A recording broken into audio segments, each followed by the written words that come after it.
ఒకప్పుడు ఒక కాకి రుచికరమైన చీజ్ ముక్కను చూసింది. అదే చీజ్ను పట్టుకుని ఒక ఎత్తైన చెట్టు అగ్రభాగానికి పరిగెత్తింది. ఇది నా భోజనం, కాకి అనుకుంది. నేను దీన్ని ఆనందంగా తినాలనుకుంటున్నాను. అప్పుడు ఒక చతురైన నక్క అడవిలో నుంచి వెళ్తున్నది. నక్క కాకి చీజ్తో ఉన్నదని చూసినప్పుడు కళ్ళలో మెరుపు తగిలింది. సరైన అవకాశం. నేను కాకిని మోసం చేసి ఆ చీజ్ను పొందగలను, నక్క ఆలోచించింది. నక్క చెట్టు కింద కూర్చుని మధురమైన స్వరంలో చెప్పింది, ప్రియమైన కాకి, నీ రెక్కలు అందంగా ఉన్నాయి, నీ కళ్ళు మెరుస్తున్నాయి, నీ స్వరం కూడా తప్పకుండా అందంగా ఉంటుంది. నాకోసం పాటిస్తావా? కాకి గర్వంతో చెప్పింది.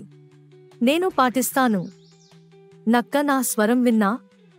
కాకి తన నోటిని తెరిచినప్పుడు చీజ్ నేరుగా నక్క నోటికి పడింది. నక్క జున్ను తిని నవ్వింది.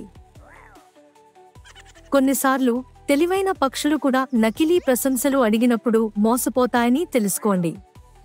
కాకి లితమై ఇలా అనుకుంది, నా గర్వం వల్ల నేను జాగ్రత్త వదిలేశాను. ఇకపై తప్పుడు ప్రశంసలపై జాగ్రత్తగా ఉంటాను. ఆ రోజు నుండి కాకి ఒక ముఖ్యమైన పాఠం నేర్చుకుంది. ప్రశంసలు అందంగా ఉండవచ్చు, కానీ అవి మనల్ని జాగ్రత్తలు వదిలించకూడదు.